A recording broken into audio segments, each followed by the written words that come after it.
Hey everybody, welcome back. And today we've got a great show with you. Paul Staples is going to be joining us, and Paul's got a lot of really interesting things to talk about, whether it's product in really larger organizations and, let's say, incentivization and other things around that.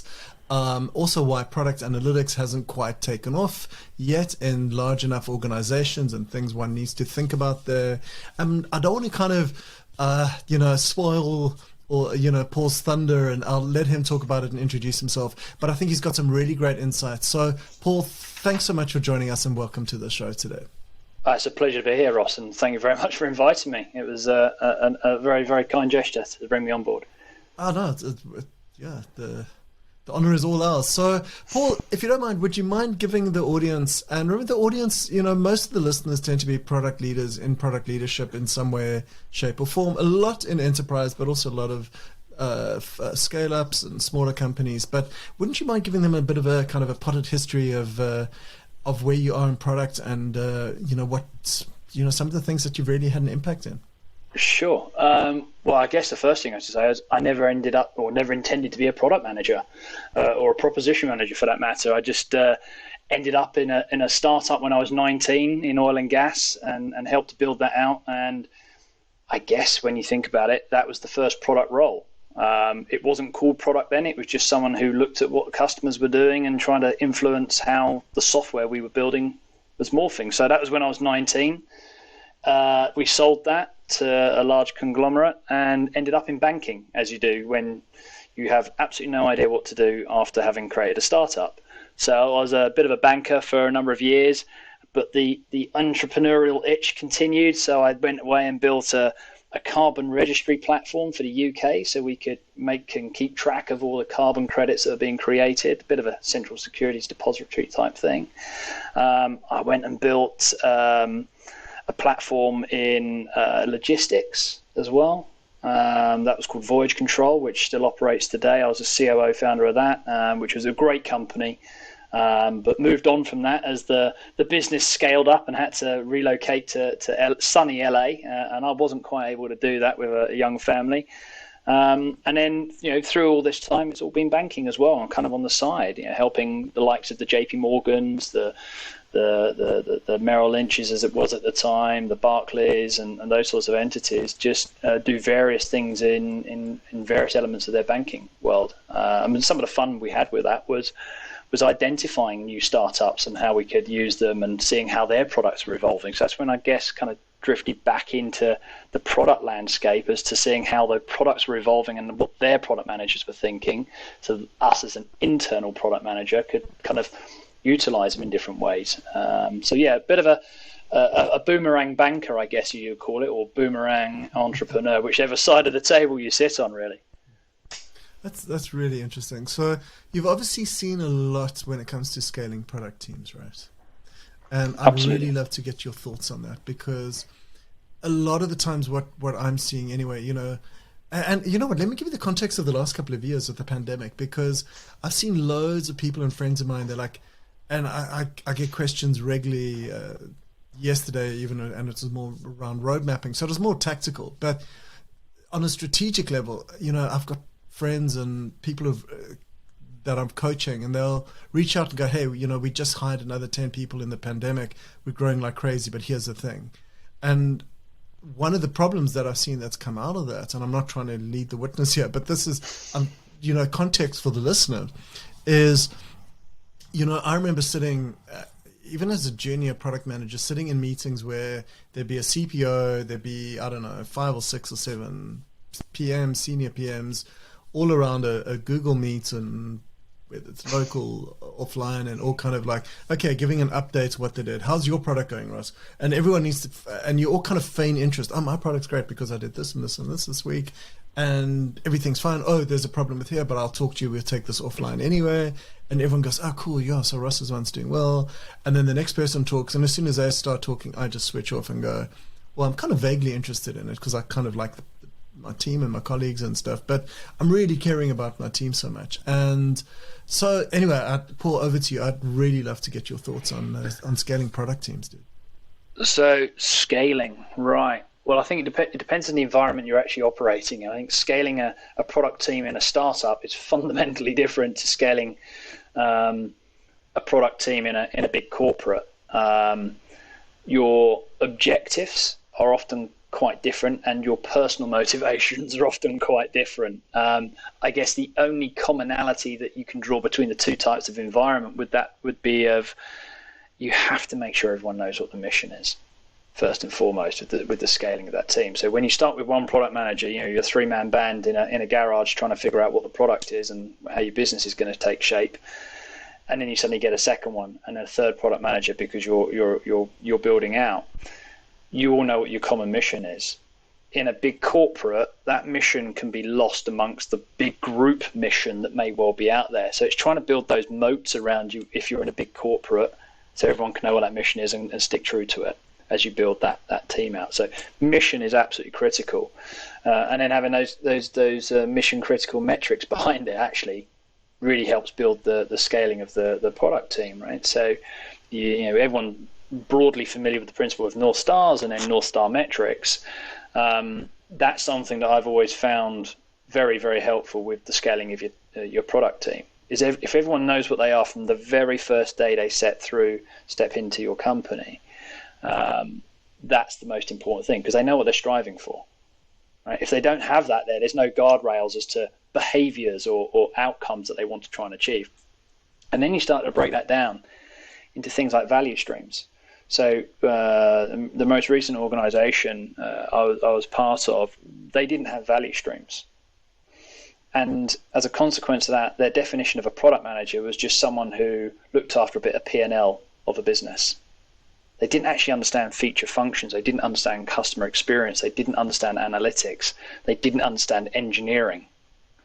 So as a consequence of that, actually, by moving him into a value stream alignment, you had to reset your entire product organization, the skills and everything, which meant your scaling of that product organization almost went on hold for quite a while until you reset the right skills.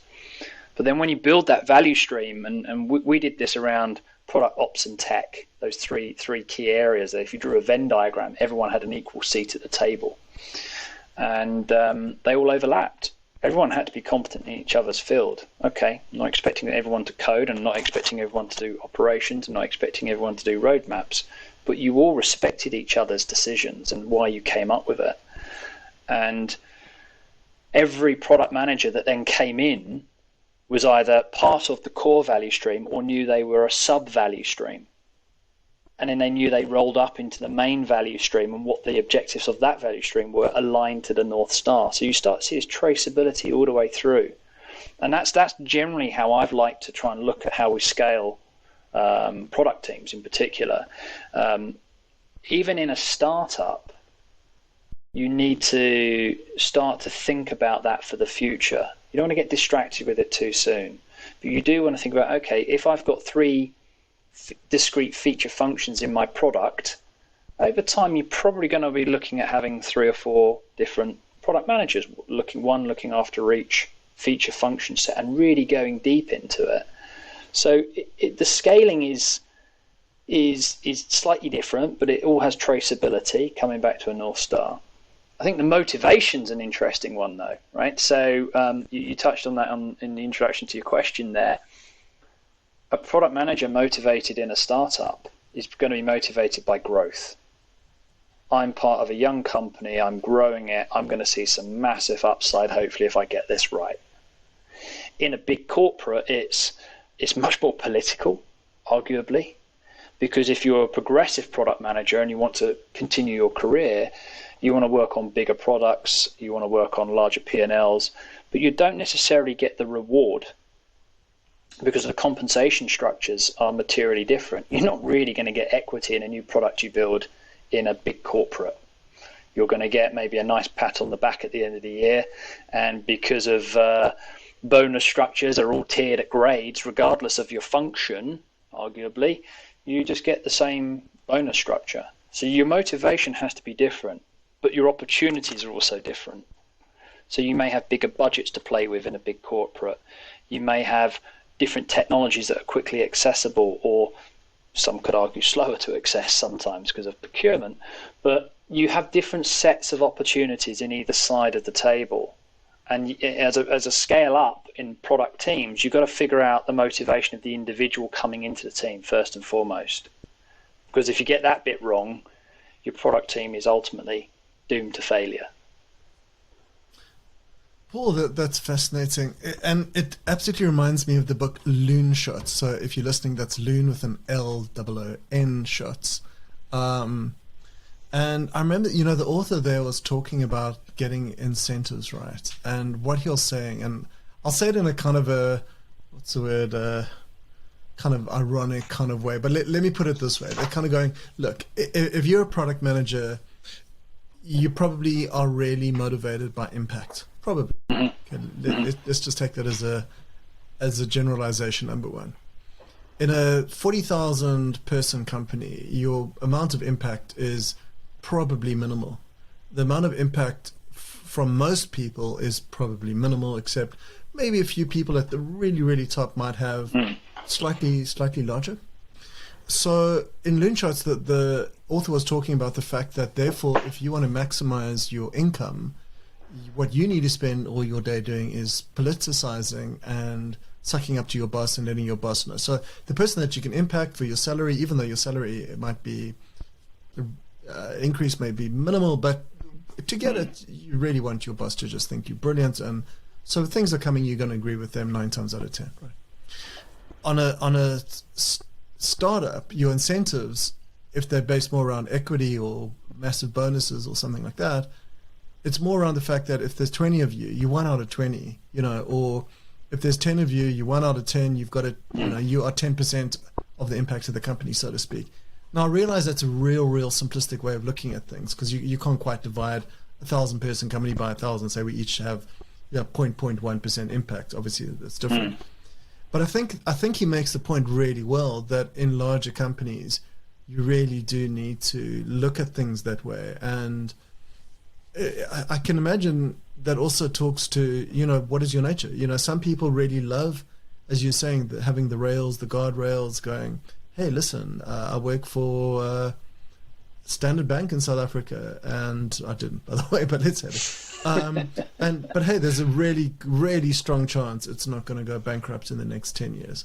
Although, anything could happen, as opposed to, hey, I may have joined this 7-person fintech that's just raised £700,000 and it looks like it's going to take over the world, but it could be gone in 2 years, and that's just par for the course. So I see that very much. Like, I love what you've captured there, Paul, around incentives, or at least the way that I understand it around incentives. You're absolutely right. Personality type, right? So I guess on that point, so there is a risk premium, right? To anybody joining any company, there's a risk premium, and I think there's a lot of pressure on the product manager ultimately to get it right, because if you don't get the product right, then you don't build the right stuff, and it's no fault of the engineer as such.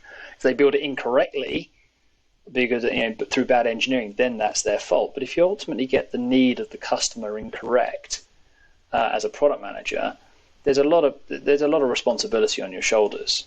And in a startup, it's absolutely transparent.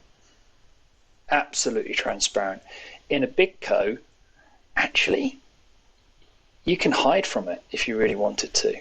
So you've really got to. If you were the non-caring product manager, you've just drifted into it. Your heart's not in it. You don't believe in the mission. You can hide for a little while, and you can blame other factors outside of your control, inverted commas, to kind of distribute that risk.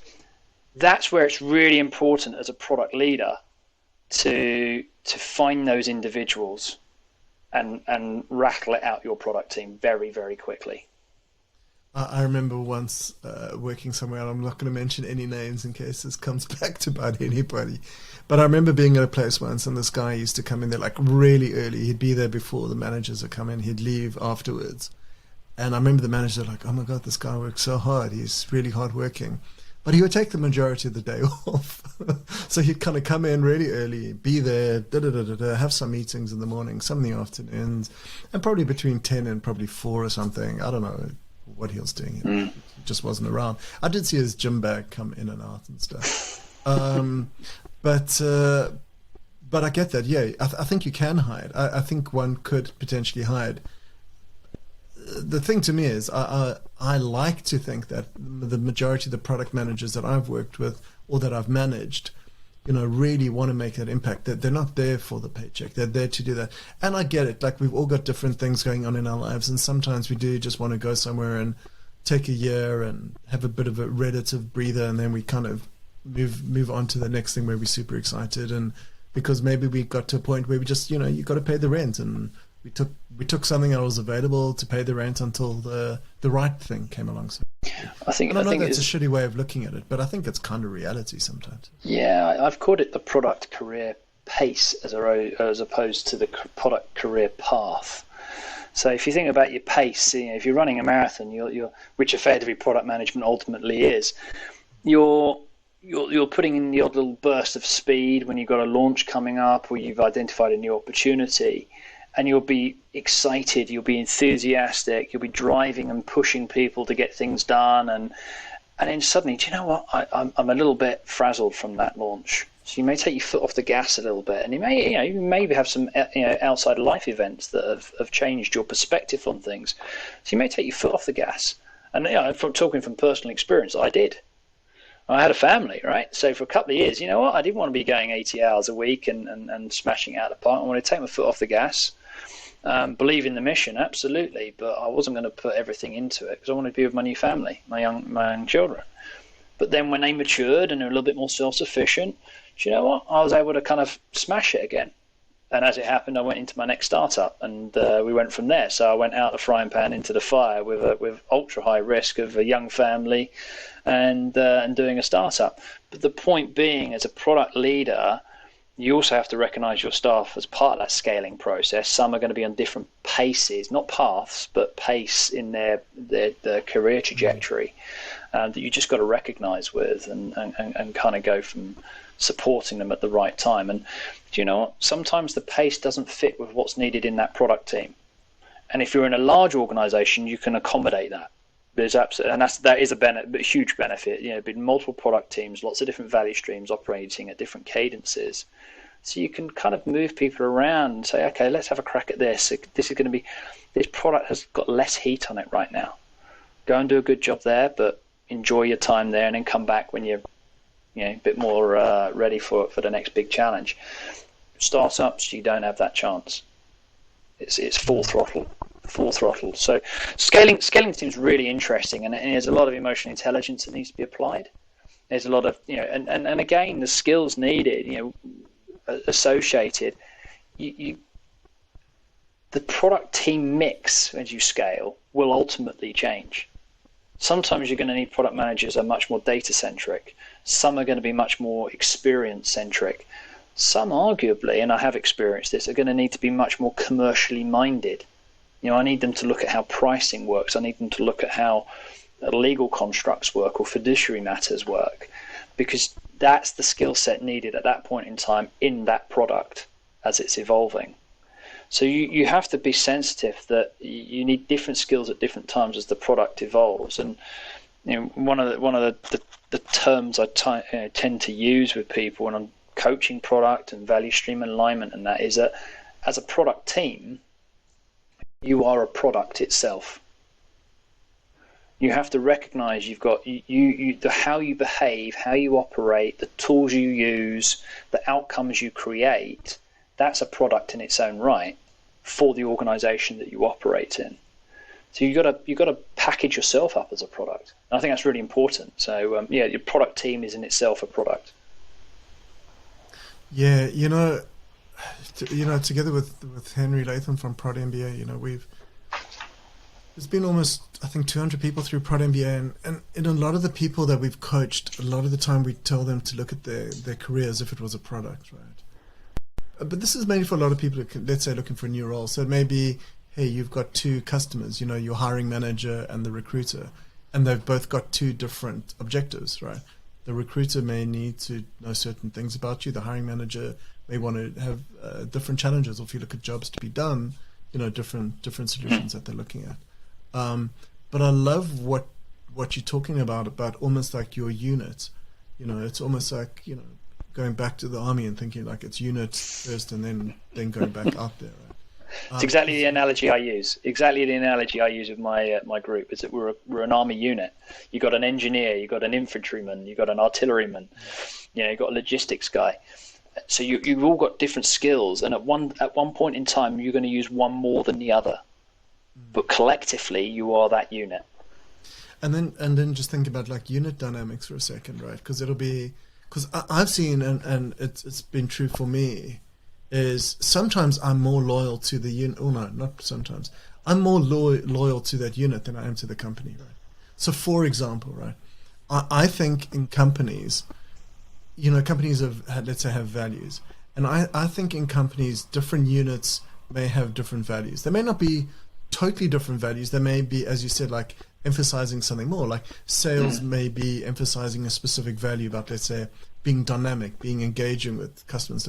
Whereas in products, obviously we need to be engaging with customers and dynamic, but it may be reflective, being certain things before we be dynamic. It's not wrong. It may just be, hey, we need to add an extra piece because we are slightly different. We're doing a different thing. And I was having a chat with someone on LinkedIn who was talking about that, and he was like, yeah, we got to look at the company culture. But sometimes, and this depends, I guess, on the size of the company could have like mini cultures, subcultures, if you will, within that organization, hopefully not countercultures, but subcultures within the organization, where it's like, hey, listen, we're this product, this is our bread and butter, this is what the hill we're going to die for. And I know we keep going through these military analogies here, but and that strikes me as a good way of potentially working, obviously depending on the size of the company, right? Without a doubt. So currently I work at HSBC. I head up their embedded finance business and the proposition associated to that. And one of the first things we looked at as a new forming group is the culture that we have and the pillars of our culture at HSBC going to enable us to succeed in what we need to do with embedded finance. And we firmly believe in the HSBC principles and the code of conduct and all that sort of stuff. But actually, I think the word is right when you say emphasis. There's certain elements that we need to be stronger in to be successful, and others that we don't dilute so they're obsolete, but you don't have to demonstrate. As long as you hit the threshold of compliance almost in a bank, as long as you hit that threshold of doing what's right. But there's certain elements you have to create that microculture that makes you succeed. So I completely buy into that. I think it's really important. But the other thing is you need to do it in a very transparent fashion. So if you try and do it in a clandestine fashion in a big organization, such as HSBC, they're very, very transparent. If you do it in any clandestine fashion, that would be a big no-no, and I would not advocate that. As a product leader, you need to be out there talking about the microculture we need to succeed is the following. This is why. This is how it fits into the bigger corporate doctrine that you're operating with, and get people to accept it from that perspective. Don't try and create a microculture in a subterranean type fashion that people kind of don't want to talk about it, but they know it exists, because that will actually create a completely, almost counterculture dynamic that will not be healthy. Absolutely. It's amazing, and I'm not sure people talk about product culture enough, and I think people kind of assume it's just going to get built out or it's just going to be filtered down from what the organization does. But there have been so many places where I've been where it's like I described in the beginning. It's, hey, I'm really interested in listening to my bit. I'll present it. I'm ready. What you're doing, yeah, I'm interested in it on a, let's say, superficial level, or maybe on a genuine level. I'm genuinely interested. But my incentives are not aligned around that. And I've always questioned that. It's like my incentives are not really aligned about understanding that the entire product unit or whatever that we're working with is going in the right direction. And a few years ago, I created this thing called the product scorecard. And it was about actually doing an audit of the entire product unit that you're working in, either in a small unit, and it cascades up. It could be your unit, it could be the overall product thing. It was something that I actually created when I was at Kantar. as a product coach, because people had, on Friday, they were project managers. On Monday, they were product managers. I don't know, let's say over the weekend, they did a 2-day Agile course, and they had all the terminology, whatever those courses are. And I'm not giving Agile a hard term specifically here, although I do consistently on the podcast. But it was created for a way to be able to get them the ability to kind of go, how do I know how well I'm doing? And if I can't take a proper scorecard and audit to my senior leadership team, whoever they are in whatever context, or steercos or whoever, then we're just going to default back to delivery. And if we're defaulting back to delivery, then our Scrum Masters and Agile coaches are going to have too much direction, or impact the direction of the product too much. And they're all, well, a lot of them, not all of them, some of them are, well, just like product people, they're just people, right? But some of them will get too involved in kind of, well, this isn't what we should be doing because we can do this. And that's all around delivery. And, we were talking, if we talk about units, I mean, I've once had the misfortune of kind of reporting up to a delivery manager. And a delivery manager, and then myself as a product person, I was like, I've got nothing to do. You're not, this isn't product. And reporting into delivery was a real big mistake. I'm glad I learned it, but it also made me think, like, hang on a second. If the whole world's, if you're a hammer, the whole world's a nail, right? And if you're in delivery, then the whole world's a delivery nail. And here comes product telling you, well, hang on a second. Yeah. That's not going to work. What about the communication to these people and those people? And I mean, I'm sure I'm not telling you anything you haven't been through, but does that ring true with you, Paul? Very much so. Very much so. I mean, less on the delivery, but I've seen, or maybe it was the delivery.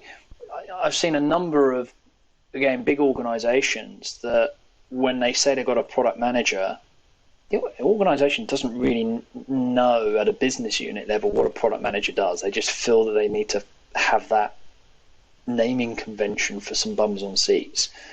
And then that product manager tries to operate in a product management capacity, but ultimately they then get dragged into a more and more project level related stuff and delivery of those projects. I've seen that time and time again, particularly in the big bank world, where the product manager just becomes interchangeable with the project manager because there's no one else to do it.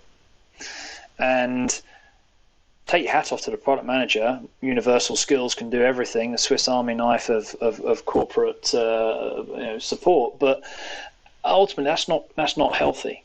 That's not right. And the focus on what the product manager should be doing is the product performing goes away. And then everything just becomes a project as opposed to looking at value. And I think that's the big difference, that the word value materially changes. Product manager is looking for bang for buck to give it the most valuable value to the end consumer of the product. A project manager is looking for value out of resources to get the job done. And I think that's where people just forget the two differences, the differentiation between the two roles. It's important, right, as well, that organizations recognize that. But I think also big organizations that have never had a product function that has become valuable and recognized through the tech organizations we're starting to see emerge currently and have emerged over the last 20 odd years. You see traditional companies trying to bring that skill set in, but still not really operating it with effectiveness. So it kind of undermines how that product leader or that product manager function actually is performing. And then they try to retrofit that function into the organization rather than reskinning the organization and saying, actually, we need to operate completely differently. So again, I think as a product leader, you're responsible for sitting with the board, making sure they understand how product needs to operate, what makes product successful, the resource, the capabilities, the skills, everything that will make it effective. And that's all part of the scaling out the product function.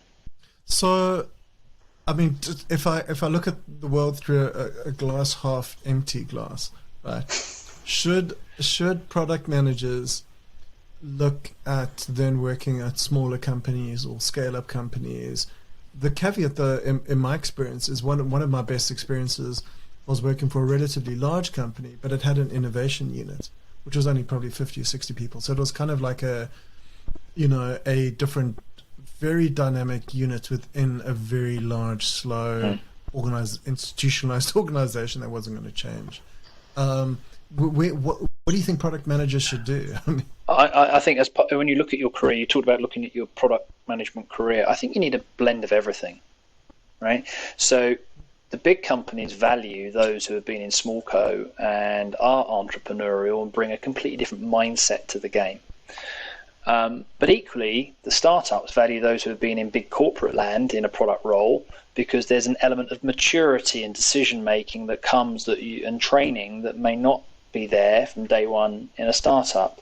So in my view, I think that's why I referred to myself in my introduction as a boomerang banker or boomerang entrepreneur, because I flipped between the two consistently for the last 20 years, between being a banker and having startups, and having startups and going back into banking, because I view that the skills I have are useful in a bank, and then when I'm in a bank, I view the skills I have there are useful in a startup or a scale up, as it may be. So I think you just have to look at yourself as to what challenge you want as an individual. I think, though, the one thing, though, that you do bring, at least the way that you've described it, or actually, let's put it on me, the way I've understood it. Let's not put it on the way you've described it. It sounds to me like you've very much been in a very similar vertical in those 20 years, right? Yeah. Is that correct? I think from a banking perspective, I have, but from a startup perspective, I haven't. So my startups have been in oil and gas, carbon, logistics, and artificial intelligence. So 4 very, very different fields outside of banking. But within the banking domain, it has been largely consistent. But you talk about innovation groups within large co's. They are great incubation hotspots for product managers, only if the innovation unit can be allowed to run in its own way. So again, the other challenge I've seen with innovation teams is they're seen as a bit of a sunk cost at times. We've got to have innovation because it looks good to our customer base that we're evolving and doing funky things.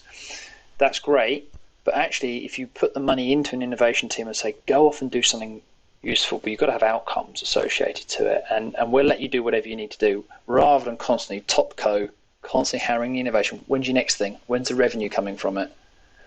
Your revenue could come 3 or 4 years down the line from the innovation. But most big corporates want an ROI, return on investment, within 12 to 24 months. And that's not necessarily the way. And we need to, I think, big companies need to look at their innovation groups in a kind of almost, I'm trying to encourage some big co's I've worked with recently. You need to encourage the innovation team to be seen and funded almost like in a internal venture capital mindset. That you've given some money, hit a few KPIs, that's proving the hypothesis, move on to the next chapter of funding. As opposed to what you typically see is, here's an innovation budget, go spend it, but you better return some money after 12 months. Which is a reoccurring thing. I'm not saying that's the same everywhere, but that's a theme that I've certainly in the last 5 or 6 years I've seen. But interesting, when you are allowed to run an innovation team effectively and build the skills out within that, I've seen some great product managers come out of it. And I think the other element to that is those product managers that sit in innovation can coach and reverse coach as well those who aren't in the innovation group. So ultimately those skills start to bleed into the whole organization, not just the innovation team. That's a really good way of doing it.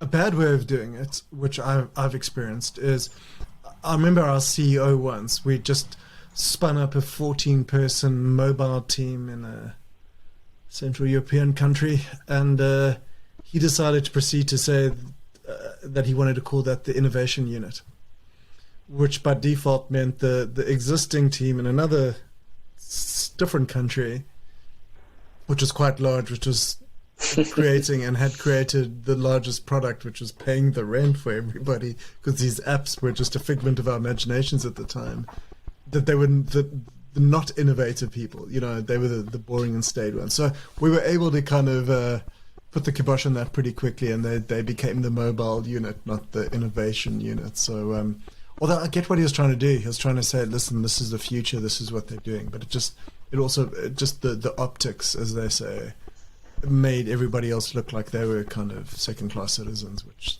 really would have sucked if we'd gone through that. I think that people have got to remember that if you have a successful innovation and it starts to generate revenue, it's no longer innovation, it's now a business.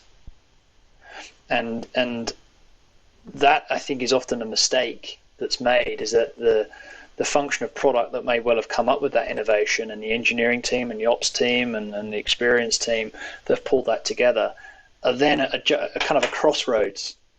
Do I now go and continue to run that innovation in a kind of BAU mindset, or do I want to go on to the next innovation thing? And I think that's where, again, a lot of companies struggle to take stuff out of the innovation incubator and bring it into BAU, if you will. Some companies are excellent at that. You know, some of the Googles of this world are absolutely excellent at that sort of stuff. But I won't name names of those who aren't. But I think that's a mindset that, as anyone in an innovation group needs to have, that sometime they may have to go and run something on a full-time basis, and it's no longer innovation, it's a business. Well, I guess you could argue that in Google it was in their DNA, right, with the engineers from the founding. Correct, so, absolutely, yeah. Which is great. You know, I'd love to also get your view of product analytics in larger companies or banks, or even just your experience. We talk about product North Stars and product metrics and product analytics. Well, what's your thinking and experience on that, Paul? Analytics in large companies. Well, I talked about how product as a function is sometimes considered quite a new dynamic or a new paradigm that companies large co's are beginning to get their head around. And accompanying that, the analytics or the data points often either needed to be an effective product manager aren't there, and you've got to go create them. But secondly, when you start to present that back as to decisions you're making and backing it up with data points, they're not the data points that those who aren't in product, who have never had a product function before, are familiar with. So there's a huge education phase you're going through to kind of bring your board or your seniors up to speed on, this is the way that we now need to manage the business. You know, for 20 odd years they've run the business in a particular fashion with certain KPIs and metrics and analytics. Actually, when you take a product lens on things, it can be fundamentally different. We've joked in the past, and everyone goes, Google Analytics is my answer. It's not. It's not your answer. Actually, going and getting a good CX team to understand how your product is being used, overlaying that with data points and impressions of how, if you've got a front end, that is, some products these days don't even have a front end. Headless API based businesses and platforms don't have front ends. So you've got to use analytics in a completely different way, that when you then justify decisions at the top of the house, they don't get it. It's not the product they used to know how to run. So there's a huge education phase of analytics that I think we need to begin to evolve with seniors, and that's a 10-year cycle.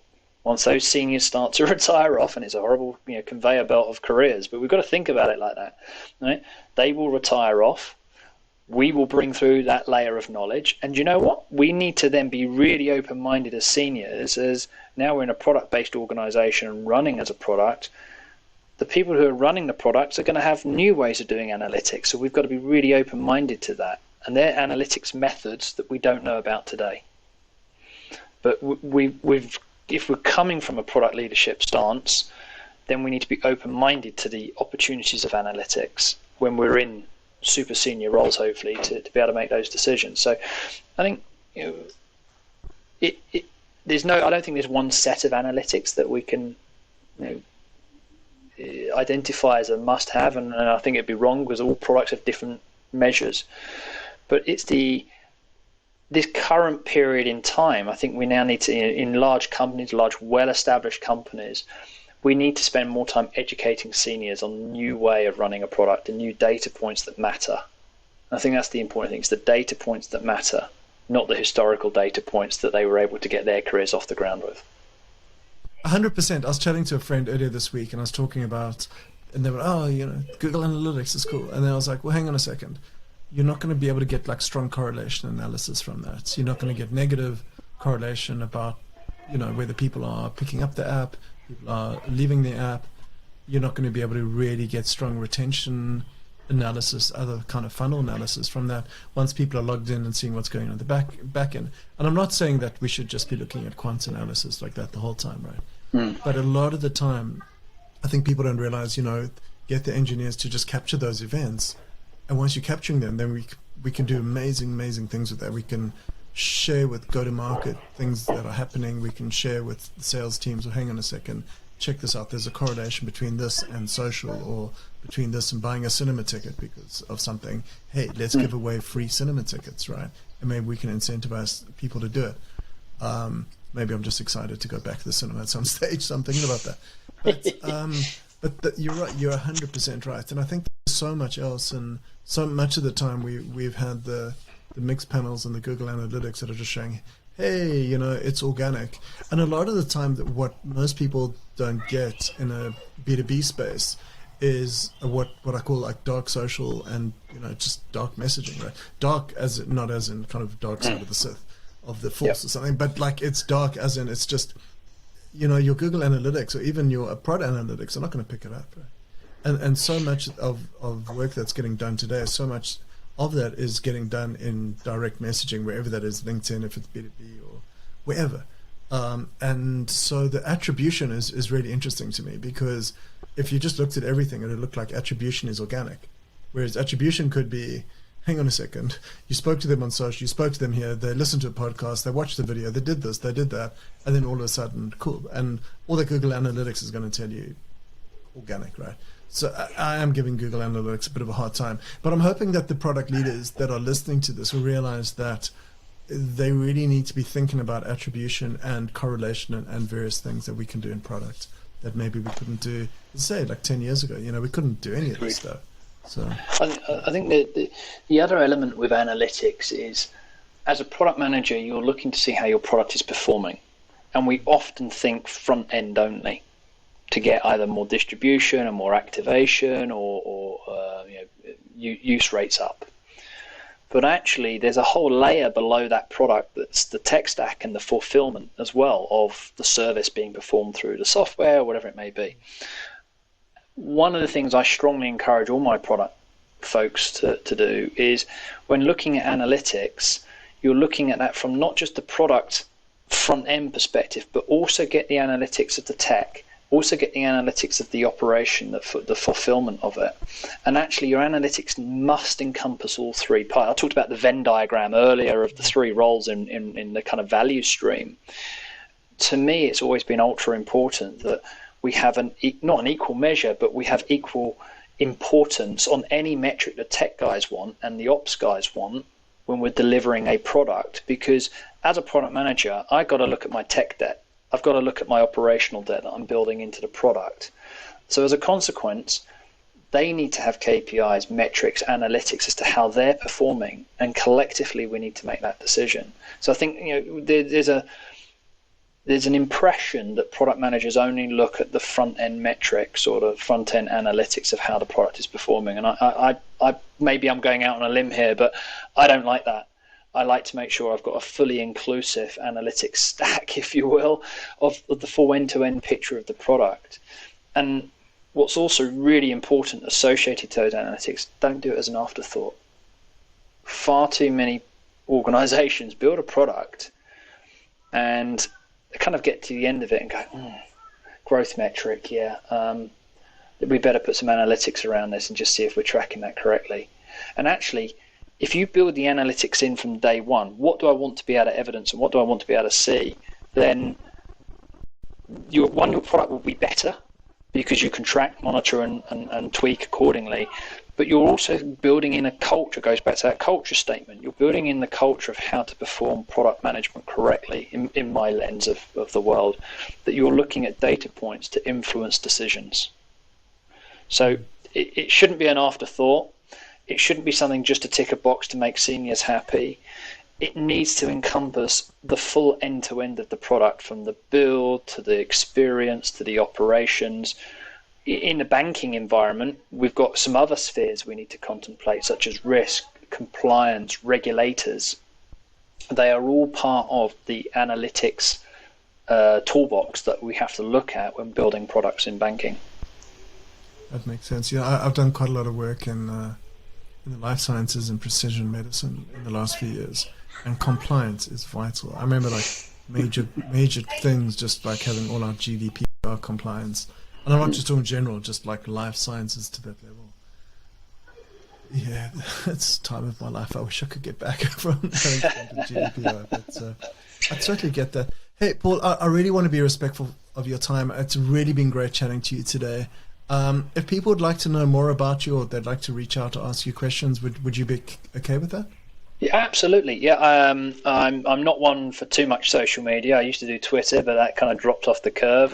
But if you want to find me on LinkedIn, it's very simply, it's Paul J. Staples at LinkedIn, and you can find me on there. I'm always open to interesting conversations. I like to be challenged. I think I said earlier in the podcast that I like to be challenged. So, if you don't agree with something, then challenge me, and I want to learn more. Right? We can only be better product managers as an ecosystem if we help each other. Right? So I firmly believe in that. I love that, and that's really what this podcast is about. So Paul and everybody listening, I'm going to pop Paul's LinkedIn link in the show notes to this, and feel free to take that up to his challenge to challenge him. And enjoy that. And Paul, I just want to really thank you for being on your Product North Star podcast today. It's really been great chatting to you. Thank you so much for your time. Well, thank you very much for having me. It's been an absolute pleasure.